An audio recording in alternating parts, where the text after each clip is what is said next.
ओम शांति। आज बाबा जो विश्व कल्याणकारी है, बुद्धिवानों का बुद्धिवान है, बाबा अपने मास्टर त्रिकालदर्शी बच्चों को देख रहे हैं। मास्टर त्रिकालदर्शी एक ऐसा टाइटल है जो हमें इस समय पर ही मिलता है।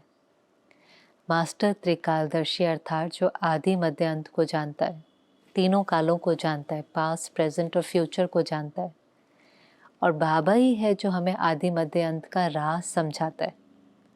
अब देखिए, ये लाइन साकार मुरली में कई बार आती है कि बच्चे, मैं ही आकर आपको आदि मध्य अंत का राज समझाता हूँ। और ये लाइन से सिद्ध होता है कि वो परमात्मा है, क्योंकि परमात्मा ही ऐसा है जो ड्रामा से बाहर है और इस सारे ड्रामा के राज को हमें बता सकता है।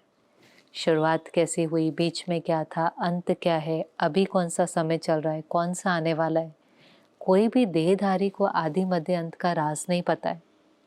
तो बाबा भी आज अपने बच्चों को, मास्टर त्रिकालदर्शी बच्चों को देख रहे हैं, क्योंकि बाबा ने आकर के, ज्ञान के सागर ने आकर के सबसे पहला वरदान, सबसे पहली सौगात जो हमें दी, वो है दिव्य बुद्धि की सौगात, डिवाइन इंटेलेक्ट।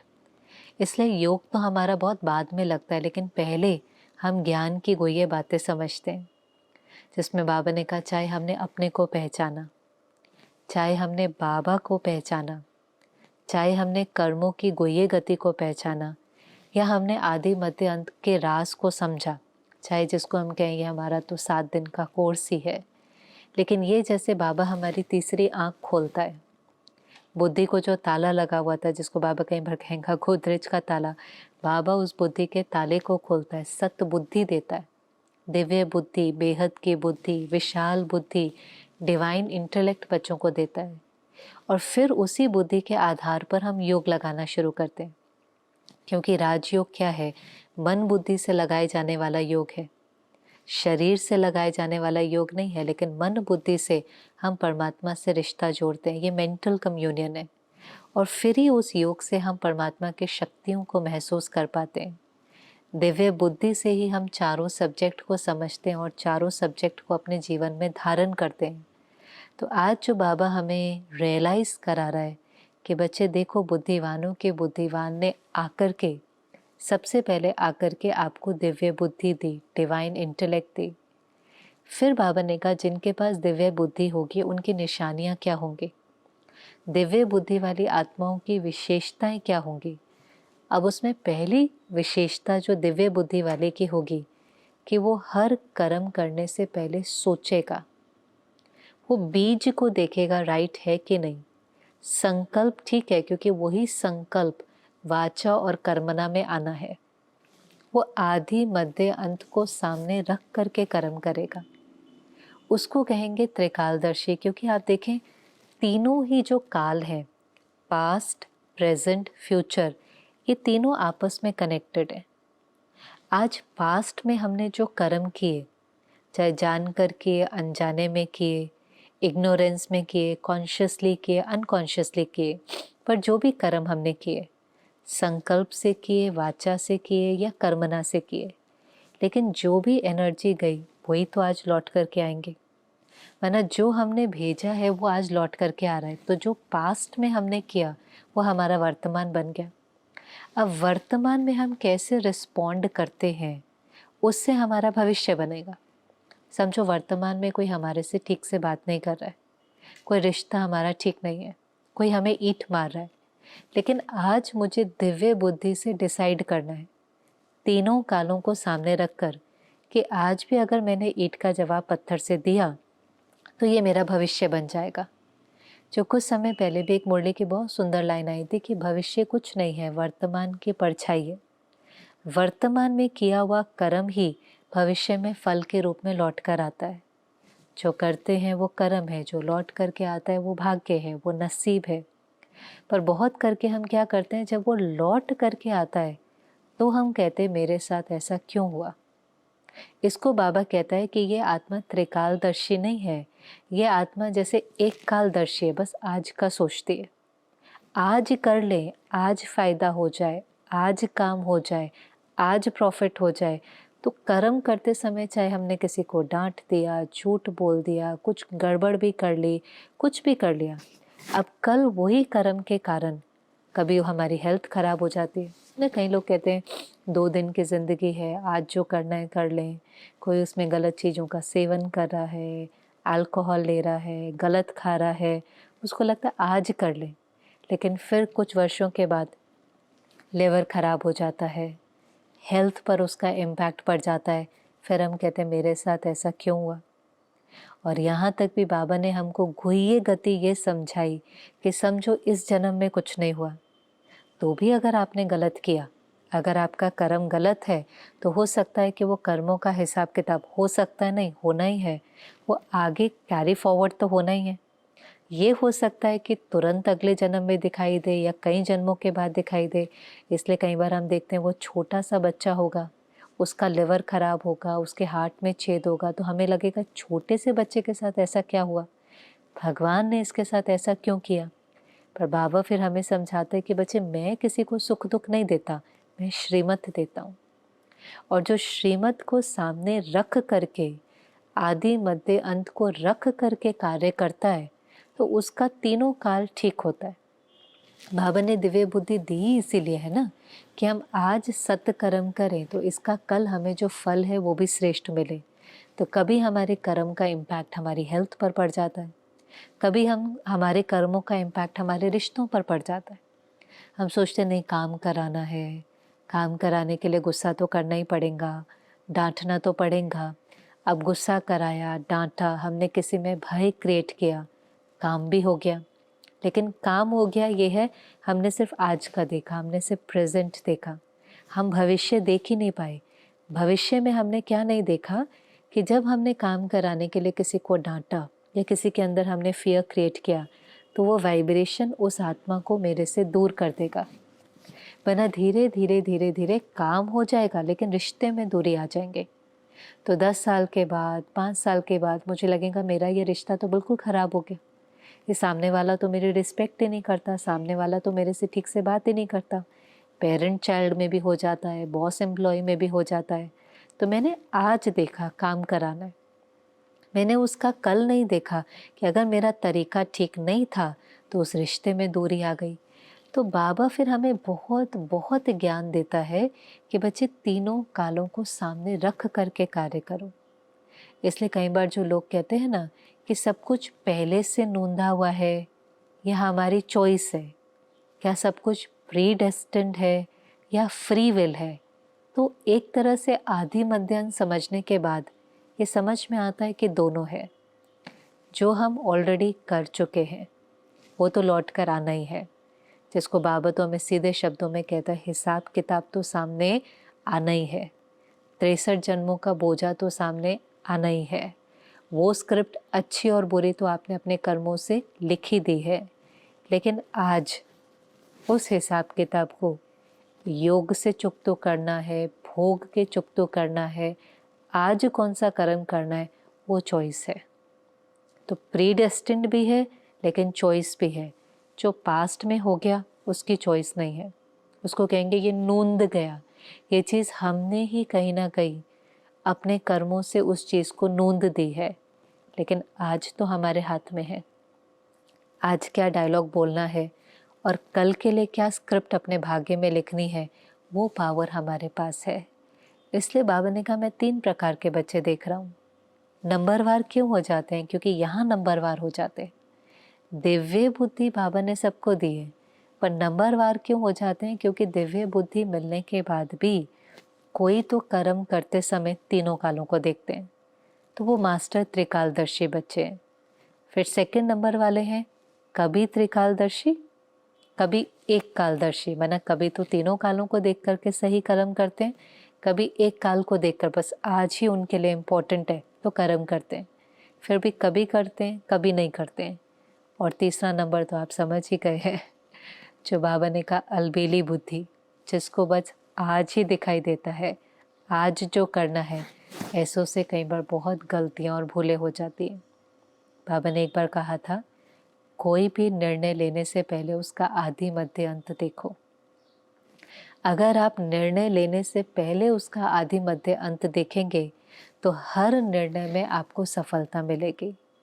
ऐसे ही कर्म करने से पहले उसके परिणाम को देखो।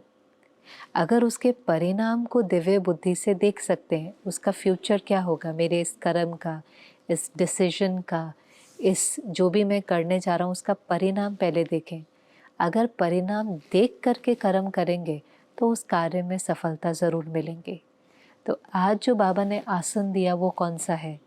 त्रिकालदर्शी स्थिति का आसन। इस पर स्थित हो जाएं तो बाबा ने कहा विजयी रहेंगे। विजयी माना हर कर्म हमारा ऐसा होगा जिसमें विजय जन्म सिद्ध अधिकार निश्चित है।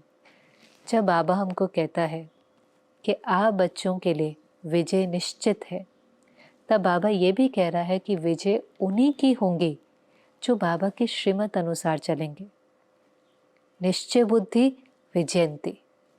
निश्चय किस पर? परमात्मा पर। परमात्मा माना उसके श्रीमत पर। तो उसके श्रीमत पर अगर मुझे निश्चय है तो मेरी विजय निश्चित है। जैसे दिखाया 5 पांडव थे, 100 कौरव थे, लेकिन वो 5 पांडव प्रीत बुद्धि थे। वो 5 पांडव परमात्मा की श्रीमत पर चलने वाले थे। हम वो 5 पांडव हैं, थोड़े से हैं। जब हम श्रीमत पर चलते हैं तो विजय हमारा जन्म सिद्ध अधिकार है। और फिर हम ही विजयी नहीं होते। हमारी श्रीमत पर चलने से, त्रिकालदर्शी की आसन पर बैठने से हम दूसरों को भी विजयी बना पाते हैं। हम दूसरों को भी सहयोग देते हैं, क्योंकि बाबा हमें ऐसे कर्म करना सिखलाता है जिसमें हमारा भी फायदा है और दूसरों का भी फायदा है। नहीं तो परमत और मनमत इस समय ऐसी है जिसमें कभी कभी मेरा तो फायदा है लेकिन दूसरे का नुकसान हो सकता है। कई बार हम देखते हैं ना, दुनिया में खुद आगे बढ़ जाएंगे, किसी को नीचे गिरा देंगे, किसी के साथ गलत कर देंगे, धंधे में भी कई बार ऐसे करेंगे, बोल में भी कई बार किसी को दुख दे देंगे या किसी को हर्ट कर देंगे। लेकिन त्रिकालदर्शी सीट पर सेट होने वाले का खुद का भी फायदा है, दूसरे का भी फायदा है। जैसे बाबा ने कहा बच्चे, औरों को आगे बढ़ाने में आगे बढ़ना है। माना ये क्या हुआ? खुद का भी फायदा है, दूसरे का भी फायदा है। आप झुकेंगे तो सारा संसार आपके सामने झुकेगा। हमारा भी फायदा, उनका भी फायदा। बाबा की श्रीमत में हमारा भी कल्याण होता है, बेहद का भी कल्याण होता है। वो बेहद का बाप है। वो ऐसी कोई शिक्षा हमें नहीं देता जिसमें सिर्फ हमारा कल्याण हो और दूसरे का नुकसान हो। वो ऐसा नहीं करता। कभी कभी भले हमें लगेगा नहीं मैंने ऐसा किया तो शायद सामने वाले का नुकसान हो गया, ऐसा हो ही नहीं सकता। बाबा कल्याणकारी, तो उसकी श्रीमत के अंदर भी कल्याण समाया हुआ है। तो हर कर्म हमारा ऐसा होता है जिसमें अन्य आत्माओं की भी सफलता समाई होती है, उनकी दुआएं भी हमें मिलती है, उन्हों को भी हमारे से सहयोग मिलता है। हम उनको नीचे नहीं गिराते लेकिन साथ में इकट्ठा लेकर के आगे बढ़ते हैं। तो ये है पहली चीज़, त्रिकालदर्शी सीट पर सेट होना, उस आसन पर सेट होना। दूसरा बाबा ने कहा देखो दिव्य बुद्धि की विशेषता क्या है। बाबा ने हर एक को कितने खजाने दिए, ज्ञान का खजाना दिया है कि नहीं? चाहे अपना परिचय, बाबा का परिचय, कर्मों की समझ, आदि मध्य अंत का ज्ञान, ये ज्ञान बाबा ने दिया। तो हर एक कहेगा हाँ बाबा मुझे आपसे बेहद के ज्ञान का खजाना मिला। फिर दूसरा बाबा पूछता है शक्तियों का खजाना मिला? तो उसमें हम थोड़ा सोच में पड़ जाते हैं, क्योंकि शक्तियों का खजाना सिर्फ सुनने तक नहीं है।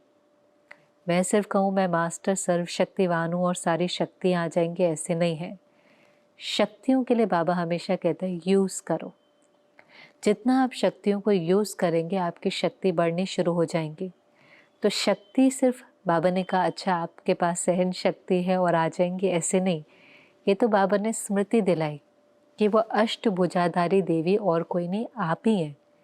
आपके पास सारी शक्तियाँ हैं, लेकिन किसी के पास तलवार हो, पर तलवार को यूज़ करते करते ही तो वो तलवार चलाने के लायक होगा ना। किसी के पास गन है, पर गन हो जाना काफ़ी नहीं है, उसको चलाना भी तो आना चाहिए। ऐसे ही हम भी युद्ध के मैदान में हैं। सर्व शक्तियाँ बाबा ने हमें दी हैं कि माया से हमारी हार ना हो। पर जब तक हम सहन शक्ति को यूज़ नहीं करते, समाने की शक्ति को यूज़ नहीं करते, फुल स्टॉप लगाने की शक्ति को यूज़ नहीं करते, वो शक्ति बढ़ेंगे नहीं। इसलिए हम कई बार शक्तियों में सोच में पड़ जाते हैं कि शक्ति बाबा ने दी तो है, लेकिन फिर भी हम महसूस करते हैं क्योंकि हमने बहुत उसके साथ एक्सपेरिमेंट नहीं किया, उसको यूज़ नहीं किया, तो वो अभी तक भी हमारी प्रॉपर्टी नहीं होती। केवल मैं मास्टर सर्वशक्तिवान आत्मा हूँ, चाहे हम ये 108 बार भी लिख लें, लेकिन ये केवल स्मृति में आएगा मैं मास्टर सर्वशक्तिवान हूँ। फिर ज़रूरी है एक एक शक्ति को इमर्ज करके, यूज़ करके, बहुत बार यूज़ करके उसको अपनी प्रॉपर्टी बनाना। और ऐसे ही गुणों का खजाना है, वो भी बाबा ने हमें दिया है, पर वो भी जब तक हम यूज़ नहीं करते, हम उसका स्वरूप नहीं बनते।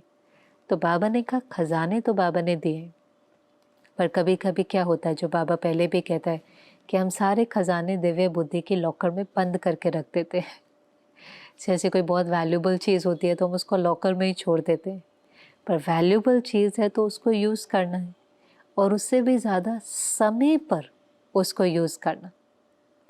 विधि से सिद्धि मिलती है, ये लाइन बाबा की बहुत वैल्यूबल है कि विधि ठीक होगी तो सिद्धि मिलती है। अब हम सबको सफलता चाहिए, हम सबको सिद्धि चाहिए, लेकिन जिस समय वो ज्ञान की पॉइंट यूज़ करनी थी, उस समय हम कहते भूल गए।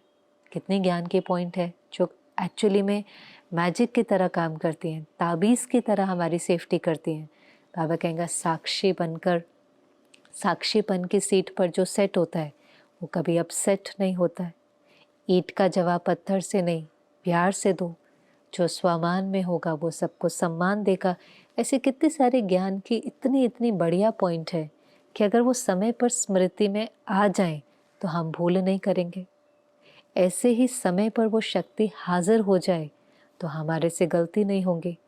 तो बाबा ने कहा डायरियाँ बहुत बढ़ी हुई हैं, कॉपीज़ बहुत भरी हुई हैं, लेकिन जैसे भगवान के लिए कहते हैं ना, मैं जो हूँ जैसा हूँ, कोटों में कोई मुझे पहचानता है। अब भगवान को सब याद करते हैं, भगवान को सब मानते हैं, उसके लिए कितना कुछ करते हैं, भक्ति करते हैं, तीर्थ यात्राएं करते हैं, ज्ञान में भी कितनी मेहनत करते हैं, लेकिन फिर भी बाबा ने कहा मैं जो हूँ जैसा हूँ, खोटों में कोई मुझे पहचानता है। ऐसे हर कोई कहेगा हाँ मेरे पास ज्ञान भी है, गुण भी है, शक्ति भी है, लेकिन नंबरवार क्यों बन जाते हैं? क्योंकि जिस समय जो परिस्थिति, समय प्रमाण, जो ज्ञान की पॉइंट यूज़ करनी है, जो शक्ति यूज़ करनी है, वो उस समय स्मृति में नहीं आती।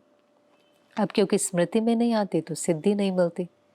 तो बाबा तो चाहता है कि विधि से सिद्धि हो। बाबा ने जो सारी विधियाँ, सारी इतनी ज्ञान की बातें, गुण, शक्ति बच्चों को दी है, तो बच्चे समय पर उसको यूज़ करके सिद्धि को प्राप्त करें। तो दो बातें होगी। पहला जो बाबा ने कहा त्रिकालदर्शी स्थिति पर स्थित हूँ, मानो जो दिव्य बुद्धि वाले हैं, जिनके पास डिवाइन इंटेलेक्ट है, जिनके पास बेहद की बुद्धि है, विशाल बुद्धि है, वो अपनी बुद्धि को यूज़ करके तीनों कालों को देखेंगे। वो बीज को अगर ठीक कर लेंगे, जो बाबा ने कहा बीज ठीक हो गया तो फल अपने आप ठीक होगा। एक्चुअली बीज दिखाई नहीं देता ना, कोई सोचे बीज तो दिखता नहीं है, कैसा भी बीज डाल दें, पर ऐसा नहीं है, कैसा भी बीज डालेंगे तो अगर 6 महीने बाद, 1 साल बाद जब उसका फल निकलेगा, और किसी किसी का फल निकलने में तो बहुत समय लग जाता है। आम का पेड़ है, आप आज बीज डालो, 20 साल के बाद फल निकलेगा, फिर वो फल सड़ा हुआ होगा। फिर हम कहेंगे अरे मैंने तो इतना इंतज़ार किया, पानी भी दिया, धूप भी दी, खाद भी डाली, पर बीज ही गलत था। लेकिन अगर आपने बीज ठीक डाला तो 100% गारंटी है कि फल ठीक होगा। रॉ मटेरियल ठीक है तो एंड प्रोडक्ट तो ठीक होगा ना।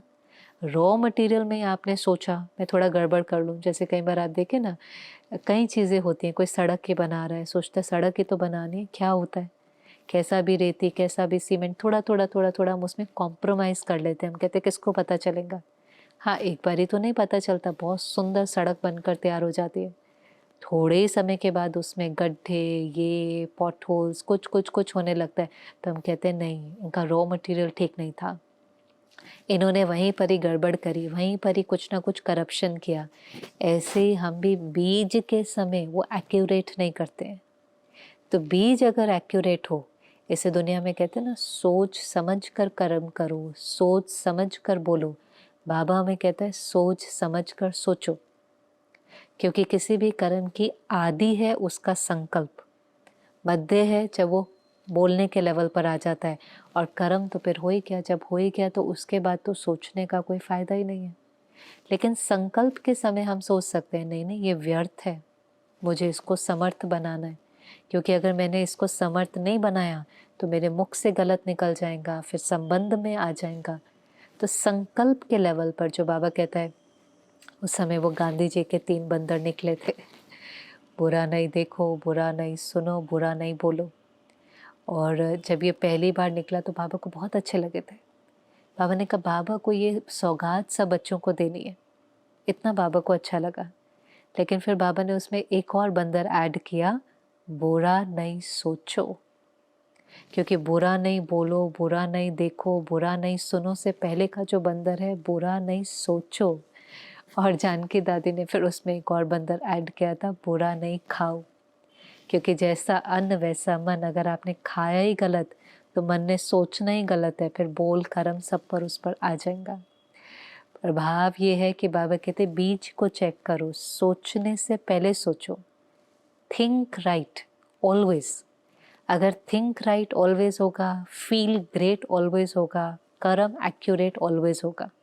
थिंक फीलिंग फिर आता है कर्म, और कर्म राइट ऑलवेज होगा तो डेस्टिनी भाग्य ब्यूटीफुल ऑलवेज होगा। क्योंकि आज हर एक को क्या बदलना है, भाग्य बदलना है, भाग्य बदलना है।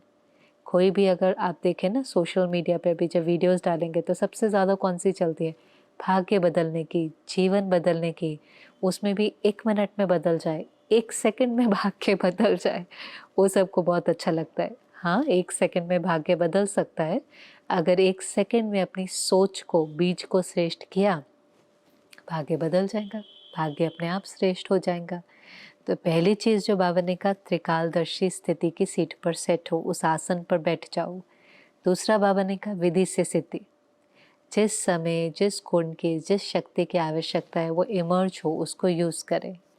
और फिर तीसरा जो बाबा ने कहा कि जो ज्ञान और गुण बाबा ने दिए हैं उसको प्रयोग करो, क्योंकि बाबा को बच्चों से बहुत प्यार है। और प्यार की निशानी है कि हर बच्चा सफल हो, हर बच्चा सिद्धि प्राप्त करे। यही तो दिल होती है ना, हर माता पिता की क्या दिल होती है, मेरा बच्चा सफल हो, मेरा बच्चा सिद्धियों को प्राप्त करे। पर बाबा ने कहा देखो आपने यहाँ सिद्धि स्वरूप बने हैं, आपने सफलता को प्राप्त किया है, आपके हर संकल्प में सिद्धि समाई हुई है। इसीलिए तो आज तक भी जब जड़ चित्रों के सामने आपके भक्त खड़े होते हैं तो उनको कोई ना कोई सिद्धि की महसूसता होती। तभी तो कहते हैं ना, हम वहाँ पर गए हमारा काम हो गया, वहाँ पर गए हमारी नौकरी लग गई, हम वहाँ पर गए हमें बच्चा हो गया। क्यों? क्योंकि हमारे जड़ मूर्ति के सामने जाने से भी उनकी मन की स्थिति इतनी श्रेष्ठ हो जाती है कि वो अपने संकल्प से सिद्धि कर लेते हैं। सिद्धि तो उनको उनके जीवन में उनके संकल्प से मिलती है, लेकिन उनका संकल्प श्रेष्ठ हो जाता है केवल जड़ चित्र के सामने जाने से। वरना जड़ चित्र में भी इतनी ताकत है, उस वायुमंडल में उतनी ताकत है कि उनके मन की स्थिति इतनी श्रेष्ठ हो जाती है कि वो भी ऐसा संकल्प क्रिएट कर लेते हैं जिसमें सिद्धि समाई हुई है। तो जड़ चित्रों में बाबा कहते इतनी ताकत है, तो चैतन्य में कितनी ताकत होगी। और अभी संकल्पों से सिद्धियां की हैं तभी तो तब वो यादगार के रूप में बने। बस व्यर्थ को समर्थ करना है, समर्थ करते जाएंगे तो व्यर्थ खत्म हो जाएगा, स्थिति शक्तिशाली हो जाएंगी, ऊंचा नंबर ले लेंगे। लेकिन अगर व्यर्थ को फुल स्टॉप नहीं लगाया तो व्यर्थ का जो बोझ है वो धीरे धीरे हमें उच्च नंबर अधिकारी बनने नहीं देगा। इसलिए फिर बाबा ने लास्ट में कहा कि बच्चे जो ज्ञान और योग और शक्तियाँ बाबा ने दी हैं उसका प्रयोग करो। बाबा ने दिया तो बहुत है, लेकिन अभी प्रयोगशाला में बैठ करके प्रयोग करो, जैसे साइंस वाले करते हैं। साइंस वाले भी कोई भी साधन बनाते हैं तो एक्सपेरिमेंट करते हैं, प्रयोग करते हैं। पर कोई भी अगर वो एक्सपेरिमेंट करते हैं, प्रकृति का कोई भी साधन बनाते हैं, तो बाबा ने कहा मूल आधार क्या है उसके अंदर, मूल। अब हमें भी पता है कि प्रकृति का कोई भी साधन लाइट के बिना तो नहीं चल सकता। आसपास कोई भी आप साधन देख लें, चाहे वो आपकी वॉशिंग मशीन, माइक्रोवेव, कंप्यूटर, चलते तो सब लाइट से ही हैं। तो उनका मूल आधार लाइट है। बाबा ने कहा आपका भी लाइट है। बाबा को कभी कभी हमें इस दुनिया के एग्जाम्पल देने पड़ते हैं, क्योंकि बॉडी कॉन्शियस होने के कारण ये बातें हमें जल्दी समझ में आती हैं। हमें एकदम पता चलता है, हाँ ये जो ट्यूबलाइट जल रही है, ये जो पंखा चल रहा है, ये कोई स्विच के ऑन ऑफ से नहीं चल रहा है, लेकिन इसमें इलेक्ट्रिकल एनर्जी फ्लो हो रही है, इसमें वो लाइट पास हो रही है, पावर हाउस से वो इलेक्ट्रिकल एनर्जी फ्लो हो रही है, तभी ये सब कुछ चल रहा है। अभी वहाँ से कट हो जाए, लाइट कट हो जाए, तो ये सारी की सारी टेक्नोलॉजी कुछ भी काम नहीं करेंगे। तो मूल आधार लाइट है। ऐसे बाबा ने कहा आपके प्रयोग के लिए भी मूल आधार क्या है? एक है आत्मिक लाइट, दूसरा है परमात्मा की लाइट, और तीसरा है लाइट स्थिति, हल्की स्थिति। और इन तीनों लाइट से फिर बाबा ने कहा आप कोई भी सिद्धि को प्राप्त कर सकते हो। एक्सपेरिमेंट करके देखो, जैसे कोई भी एक गुण ले लो, कोई भी एक शक्ति ले लो, लेकिन उसमें भी बाबा ने कहा टाइम बाउंड गोल बनाओ। जैसे साइंस वाले भी क्या करते हैं, समय भी देखते हैं ना, इतने समय में हमें एक्सपेरिमेंट को पूरा करना है। फिर धीरे धीरे उस एक्सपेरिमेंट को रिफाइन भी करते जाते हैं। कहाँ पहले वो कंप्यूटर चलता तो लाइट से ही था, लेकिन एक कमरे के साइज जितना होता था। आज उस चीज़ को रिफाइन करते करते करते करते वो कंप्यूटर क्या हो गया, इतना छोटा सा लैपटॉप, लैप पर आ जाता है, पाम टॉप पाम पर आ जाता है। तो उन्होंने लाइट को यूज़ करके साधन भी बनाए, साधन भी, लेकिन फिर उसको रिफाइन करते गए, कम समय में उसको रिफाइन करते गए। ऐसे बाबा ने कहा आप भी कोई भी शक्ति ले लो, उसका मूल आधार है आत्मिक लाइट, परमात्मिक लाइट और आपकी हल्की स्थिति। समझो आपने एक प्रयोग किया, अच्छा ठीक है 15 दिन, 15 दिन या 1 मास हम सहन शक्ति पर मेहनत करेंगे, चाहे कुछ भी हो जाए मुझे सहन करना है। सहन करना माना जो हमारा वो चित्र है कि बच्चे ने पेड़ को पत्थर मारा लेकिन पेड़ ने फल दिया, माना सामने वाले के व्यवहार पर मेरा कंट्रोल नहीं है। हो सकता है कोई ठीक से बात नहीं करता, गाली देता है, निंदा करता है, कुछ भी करता है, माना पत्थर मारा, पर मुझे नहीं पत्थर मारना, मुझे पत्थर का जवाब प्यार से देना है। मुझे उस समय अपने को याद दिलाना है इस समय ये आत्मा परवश है, कमज़ोर है, अपने पुराने संस्कारों के वश है, मुझे गिरे हुए को और नहीं गिराना है, मुझे ईंट का जवाब प्यार से देना है। इसको कहेंगे सहन शक्ति। और इसलिए भी प्यार से देना है क्योंकि बाबा ने समझाया कि मेरा बीज ठीक होगा तो मेरा फल ठीक होगा, मतलब मेरे कर्म से मेरा भाग्य। उसने पत्थर मारा वो उसका कर्म है, उससे उसका भाग्य बनेगा, लेकिन मैंने पत्थर का रिटर्न फल से दिया, प्यार से दिया या पत्थर से दिया, वो मेरा कर्म है जिससे मेरा भाग्य बनेगा। तो पहले मैंने समझा, एक्सपेरिमेंट करने से पहले समझना तो पड़ता ना किस चीज़ का एक्सपेरिमेंट कर रहे हैं। फिर हम एक्सपेरिमेंट करते हैं कि 15 दिन हम ये करेंगे। तो बाबा ने कहा देखो इसका कितना सहयोग आपको मिलेगा और आपके साथ साथ सामने वाली आत्मा को भी सहयोग मिलेगा, क्योंकि आप खुद ही समझे जो ईंट मार रहा है वो तो कमज़ोर है। अगर हम उस समय उसकी ईंट का जवाब पत्थर से नहीं देते, प्यार से देते, वरना हम यहाँ पर डिस्टर्ब नहीं होते, हमारा जो वाइब्रेशन है वो प्योर है। हम समझते हैं ये आत्मा इस समय परवश है, इस समय ये कमज़ोर है, इस समय इसको पत्थर मार करके तो और ही इसको कमज़ोर करने वाली बात है। जो बाबा कहते हैं गिरे हुए को कभी गिराया थोड़ी ना जाता है। फिजिकली भी कोई गिर जाए, चलता चलता गिर जाए, तो आप सबसे पहले क्या करते हैं? आप सबसे पहले उसको बिठाएंगे, उसको पूछेंगे कहीं चोट तो नहीं लगी, आप ठीक हैं, आपकी तबीयत ठीक है, यही तो करेंगे ना। फिर उसको कहेंगे देखो ऐसे नहीं, ऐसे चलना चाहिए। शिक्षा बाद में होती है, पहले उसकी केयर करेंगे, फिर ही तो उसको शिक्षा देंगे।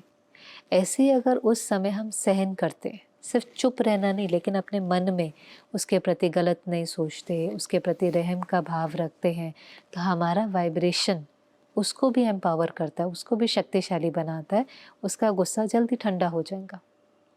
गरम तवे पर आप ठंडा पानी भी डालेंगे, एक बार उछलेगा, लेकिन डालते जाएंगे डालते जाएंगे डालते जाएंगे तो गरम तवा ठंडा ही हो जाएगा ना। ऐसे वो क्रोध कर भी रहा है, आप एक बार शीतल लहरें डालेंगे, हो सकता है थोड़ा समय वो उबले, लेकिन फिर धीरे धीरे आपका वाइब्रेशन, आपकी लाइट, आपकी माइट, परमात्मा का प्यार, आपका प्यार, रहम उसको शांति तो करेगा ना। आत्मिक लाइट माना मेरा क्या रोल होना चाहिए, मैं शांत स्वरूप, प्रेम स्वरूप, रहम दिल आत्मा हूँ। परमात्म लाइट, परमात्मा की मेरे प्रति क्या श्रीमत है, उसकी शक्ति लेकर भी उसको देना, उसका सकाश उसको देना, मनसा से उसको शक्ति का दान देना। मेरी स्थिति हल्की थी तो उसका सहयोग उसको भी मिलेगा। तो पहले मैंने एक्सपेरिमेंट किया, मुझे उसका फ़ायदा मिला, मेरी स्थिति शक्तिशाली बनी। छोटी छोटी सीन में मैंने एक्सपेरिमेंट किया, कल को कोई बड़ी बात आ गई तो भी उसको फेस करने के लिए शक्ति थी, क्योंकि शक्ति डेवलप कैसे होगी? यूज़ करने से। 15 दिन मैंने छोटी छोटी बातों में किया। 15 दिन के बाद हो सकता है कोई बड़ी बात आ गई, अचानक जॉब छूट गई, अचानक किसी ने बहुत ज़्यादा क्रोध कर दिया, अचानक कोई बीमारी, लेकिन वो शक्ति का स्टॉक अब जमा हो चुका है। छोटी छोटी बातों में ही जमा करना होता है। छोटी छोटी बातों में जब हम शक्ति का स्टॉक जमा नहीं करते, यूज़ करते रहते हैं, अपसेट हो गए, उदास हो गए, गुस्सा कर दिया, हम शक्ति का स्टॉक अगर ख़त्म करते जाएंगे तो जब बड़ा पेपर आता है तो हम फेल हो जाते हैं। लेकिन जितना हम शक्ति को यूज़ करते हैं, हमारा शक्ति का स्टॉक बढ़ता चला जाता है, और फिर अचानक कोई बात आती है तो हम फुल स्टॉप लगा पाते हैं। फुल स्टॉप लगाना बहुत बड़ी शक्ति है। अचानक कोई पेपर आता है, उसमें फुल स्टॉप शक्तिशाली आत्मा लगा सकती है। कमज़ोर आत्मा तो कॉमा लगाएगी, आश्चर्य लगाएंगे, क्वेश्चन मार्क लगाएंगे, फुल स्टॉप नहीं लगा सकते। तो बार बार ये प्रैक्टिस करने से वो पावर आ जाती है कि बड़े बड़े पेपर में भी हम फुल स्टॉप लगा सकें और कहें अब क्या करना है। तो पहले हमारी शक्ति बढ़ी, सामने वाले को उसका सहयोग मिला, और तीसरा बाबा ने कहा फिर इसको छोटे छोटे ग्रुप में करना शुरू करो। जैसे सेंटर पर 6 जने हैं, 5 जने हैं, सब ने ये एक्सपेरिमेंट किया कि इस 15 दिन हम सब सहन करेंगे। अगर सब ये करेंगे तो क्या होगा, कितना इजी हो जाएगा। सारे सेवा केंद्र का, घर का वाइब्रेशन ही चेंज हो जाएगा, वायुमंडल ही बदल जाएगा। लोग आते ही किस लिए हैं सेवा केंद्र पर? वायुमंडल के लिए। हमारे घर भी कोई आए तो उसको सुकून मिले, उस वाइब्रेशन में एंजाइटी, फियर, एंगर नहीं हो, उस वाइब्रेशन में शांति, खुशी, समानता, वो वाइब्रेशन हो। गुणों का वाइब्रेशन वायुमंडल में तब होता है जब वहाँ रहने वाली आत्माएं शक्तिशाली। अगर सहन शक्ति, समाने की शक्ति, फुल स्टॉप लगाने की शक्ति, शक्तियाँ हैं, तो उस वायुमंडल के अंदर प्यार, उस वायुमंडल के अंदर सहयोग, उस वायुमंडल के अंदर अपनापन, उस वायुमंडल के अंदर एक दूसरे के प्रति रहम का भाव, तब उसकी खुशबू महसूस होंगी। शक्तिशाली आत्मा ही गुणों की वाइब्रेशन वायुमंडल में फैला सकती है। तो धीरे धीरे वायुमंडल हमारा शक्तिशाली होने लगेगा। और बाबा ने कहा अगर एक बार हम इसमें बिजी हो गए तो हम व्यर्थ से फ्री हो जाते हैं। मन बुद्धि को एक बार अगर ये काम मिल गया कि मुझे अपने को प्रयोग करना है, तो प्रयोगी आत्मा अंतर्मुखी हो जाती है। अंतर्मुखी सदा सुखी, बाह्यमुखी सदा दुखी। वो औरों को देखता रहता है, उनकी कमियां, कंप्लेन करता रहता है, ब्लेम करता रहता है। कमी देखने से कनेक्शन टूट जाता है, बाबा से कनेक्शन टूट जाता है, हम कमज़ोर हो जाते। कमी देखी, कमज़ोर हुए, बाबा से कनेक्शन मेरा टूट गया। तो इसलिए हमें बिज़ी करना है अपने को, और बिज़ी करने का तरीका एक्सपेरिमेंटेशन। कोई भी एक्सपेरिमेंट अपने को दे दो, किसी गुण का, किसी शक्ति का, किसी ज्ञान के पॉइंट का। 15 दिन, 1 मास मुझे एक्सपेरिमेंट करना है। मन बुद्धि इसमें बिज़ी हो जाती है, अंतर्मुखी हो जाते हैं। और बाबा ने कहा इसमें दृढ़ रहो, क्योंकि दृढ़ता ही सफलता की चाबी है। अलबेले नहीं बनो, कोई करे तो मैं करूं, कोई बदले तो मैं बदलूं। उठे सो अर्जुन, मुझे करना है, मैं करूंगी, मेरा सहयोग इनको मिलेगा, फिर हम मिल करके करेंगे, वायुमंडल बदलेगा। आप देखना कैसे लोग आने लग जाएंगे। सेवा केंद्र पर भी वृद्धि कब होगी? जब उनको वायुमंडल के अंदर कुछ अलग वाइब्रेशन महसूस होगा। और फिर बाबा ने कहा बच्चे हिम्मत दे, बच्चे मदद दे बाप। आप हिम्मत करेंगे तो बाबा मदद करेगा। जैसे सेवाओं में भी बाबा ने मदद करी। कहाँ पहले कितनों को बुलाना पड़ता था, बुलाते थे तो भी नहीं आते थे, आबू के लिए रिक्वेस्ट करते थे तो भी नहीं जाते थे। बाबा ने कहा देखो समय कैसा बदल गया, सामने से कहते हैं हमें आना है, हमें जाना है। आपने सेवा में हिम्मत रखी तो बाबा की मदद मिली ना। ऐसे यहाँ स्व परिवर्तन में भी हिम्मत रखेंगे तो बाबा की मदद ज़रूर मिलेगी। और लास्ट में तो छोटी सी मुलाकात दादियों के साथ थी, बहुत उसमें भी एक सुंदर बात थी। बाबा ने दादियों को कहा, देखो आपका रोल ऐसा है कि आपको नित्य नए संकल्प आते हैं, नित्य नए प्लान टच होते हैं, नित्य नया कुछ करने का उमंग रहता है। और जब मैंने पहले ये लाइन पढ़ी तो मुझे लगा ज़रूर ये बाहर की फील्ड में होगा ना, क्योंकि बाहर भी हमने देखा दादियों ने कितने नए नए प्रकार के प्रोग्राम करे, विभिन्न विभिन्न प्रकार की नवीनता। लेकिन फिर बाबा ने कहा आपको नित्य नया करने की दिल होती है कि कैसे सबकी हिम्मत बढ़ाएं, कैसे सबका उमंग उत्साह बढ़ाएं। आप माया के भिन्न भिन्न चीज़ों को देख कर के घबराते नहीं हो, आश्चर्य नहीं खाते, क्योंकि माया भी तो नए नए तरीकों से वार करती है। माया जब वार करती है तो सबसे पहले बुद्धि परी करती है, बुद्धि का ताला बंद करती है तो महारथियों से भी बाबा कहते हैं भूले हो जाती है। लेकिन जब भूले हो जाती हैं तो आप देखकर ना तो घबराते हो, ना आश्चर्य करते हो, लेकिन प्लान बनाते हो क्या करें कि उमंग उत्साह बढ़े, हिम्मत बढ़े।